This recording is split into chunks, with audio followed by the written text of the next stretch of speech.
at that sunset. Yeah, that's what time it is. 8 o'clock on a weekday, and I'm at the garden because that's literally the only time I had in my schedule. The kale is just growing like crazy. Can't wait to start eating this. I might pick some and bring it home with me tonight. So this is the dwarf curly kale. And we've got, so you guys are just gonna have to look past all of the weeds and the crabgrass in here. We have, there's some dill growing in here. This is my little dill patch. This is the green onion patch, and none of them came up. We got some Swiss chard. Here's radishes, and this is why I like radishes, because they're ready in about 20 days, 25 days. So radishes. Here's my parsley. It's going to flower. That's fine, because the other ones are starting to come online here. The Swiss chard. Okay, look at the color of that. Look at that. Isn't that gorgeous? This is a rainbow Swiss chard. And here we have cilantro. I don't let it get big. I'm going to grow it until it starts getting stemmy, and then I'm going to cut it. Here's the basil. It's going to flower. I got to pick those off.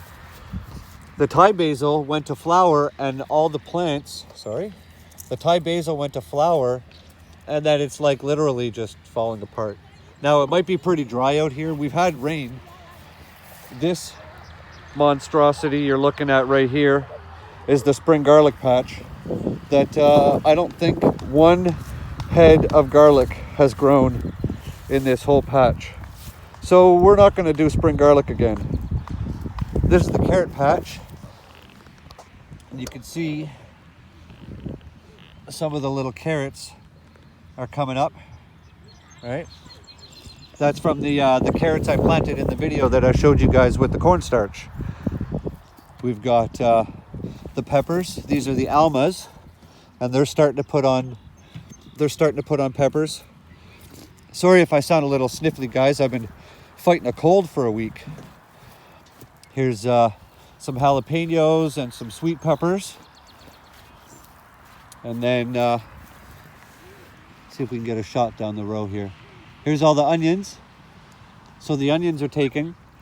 They were in a bit of transplant shock for a little bit. You can see some of the tips have browned up on them a little bit, but that's okay because they're starting to sprout more leaves, and as long as they're sprouting more leaves, they're actively growing. So that's what's most important here.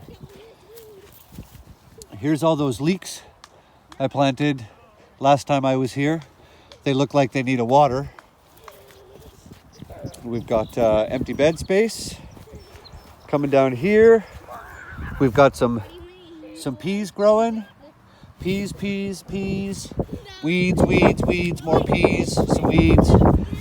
Here's more peas. All right, so those peas are growing. I think those are the sugar snap peas, which are good. So if you remember the last video when I showed you the cabbage, they were like the size of my hand. Look at the size of these bad boys now. They're really taking off, which is good because I want to make some sauerkraut.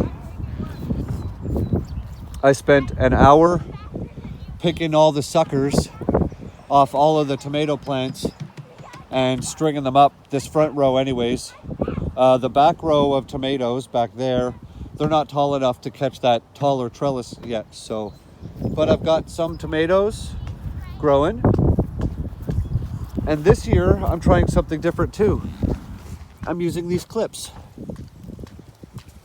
I've never used these before. I hear good things. And I can open and close them. Normally I tie them off. I tie them off with sisal twine. But with all of these tomatoes, I don't want to spend 4 hours tying knots. So, but the rest of these are all the Romas. And like I've got lots of flowers. So it's not like I'm going to lack tomatoes. I think what was happening was that because I had so much sucker growth, the sucker growth was taking away from the main growth tip of the plant. So it wasn't putting all of its energy growing straight up. It was putting its energy growing every friggin' which direction. These are my beans and my grass. Yep, I'm growing grass. It's everywhere. Cooch grass or twitch grass or whatever you want to call it. See, it's everywhere here. So I got to get back in and weed. So there's the whole bean patch. And then look at this. Remember I told you I'd pretty much given up on my cucumbers? They are actually growing. Like we have cucumbers and flowers and a little tiny baby cucumber, which is probably not going to grow to fruition, but that's okay. It's a start. So we're still fighting the cucumber beetles. But they're not winning the battle right now. I think it's kind of a draw. But as long as these grow and don't get too diseased, and the cucumber beetles don't absolutely decimate them, but you can see the damage on that flower? That's the cucumber beetles. So they're chewing it all up. And even that itty bitty tiny one, that little tiny cuke that I basically just given up on. This is all your potato? Yeah, 3 different kinds of potatoes.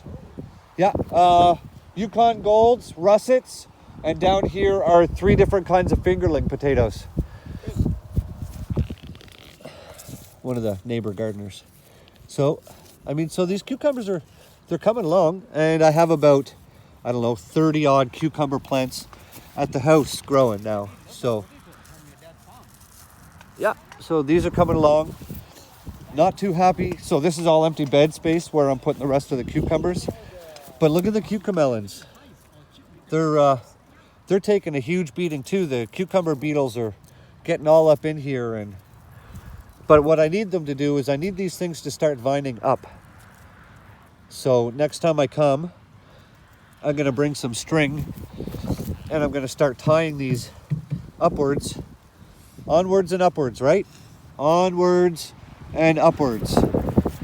Because they're not really going to do much if they just kind of live in a blob here. And then look at this. Ready? How's that for a potato patch? 2 rows. Look how tall it is. My tripod's sitting on the ground and my phone is almost at the height of the potatoes. So, looks like we should have a boatload of potatoes. We've got over here, a little sweet potato plant it's coming along. You want to grow that way, buddy. You want to grow that way. And here is the second one. So they're leafing out, which is good. It means they're alive. And we have honeydews. The honeydews are actually coming up. Good. My kids will be happy about that. And more honeydews. And I put 5 in each. And we have 4 in here. And 5 in... 1, 2, 3, 4. So 4 out of 5 seeds germinated. That's not bad. And then we've got the squash over here. Look at that. Got a little baby squash. This one is the Kabuko Squash, given to me by my neighbor. So as long as these get big enough that the cucumber beetles can't decimate them, we'll be okay. And then we've got the rest of them grown in here. See? Hey, look at that. We have one come up. I think that's a watermelon. I'm on the opposite side of my tags. I can't read my tags right now. Wow, these took forever to come up. Oh yeah, they look like watermelon. There's a little watermelon seed. Now the issue with this is, I think those watermelons are 95 to 105 days, which means that puts us sometime mid-September for when they're ready. So I don't even know if that's going to work. But it is what it is, you know. We'll let them grow and we'll let them vine out. Oh, there's a couple more things I haven't showed you yet. What do we got here? That's the potato bed that we planted last time we were here. See, and they're already coming up. These are the red fingerling potatoes and dandelions. I'm growing dandelions. Yep. I'm going to be a dandelion farmer. What do you guys think? should leave that in the comments. Yes or no, should Sean be a dandelion farmer? I bet you I could probably grow the best damn dandelions this side of the Mississippi. What do you guys think? And the beans are coming along, so I think these two first, sorry, big arm in the way here. This patch and that patch of beans are climbing beans.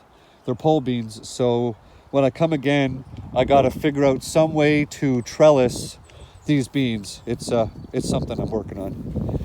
Haven't quite figured out what I'm gonna do yet. And then over here, probably the last thing you guys really haven't seen this show is these are my zucchini. So what I did is I let both plants grow. Right, so there's one here and there's one here, and I knew that one of them would be dominant on both sides. So what I'm going to do is I'm going to see if I can remove this little one, and we'll just see if we can transplant it. So, and guys, the weeds in my pathways. Look at this. This is like garden, edge of garden. Look how high this stuff is. It's like a freaking weed forest, right, that surrounds my garden. So my garden's under like constant attack. All this stuff that's going to flower is just blasting flowers into the garden. And so you can see where I'm taking the weed whacker down all the pathways. All right, well, I got to get home because it's a work night and it's getting close to my bedtime. So hope everybody's doing okay. And leave any comments if you have any questions, or you know how it goes. Share this video out. I'd really appreciate that. I'm in a continuous battle with YouTube trying to grow my channel, and YouTube's trying to actively crush my channel. So like, subscribe, do all that good stuff, and make sure you grow good food. All right, guys, have a good one. See ya. Peace.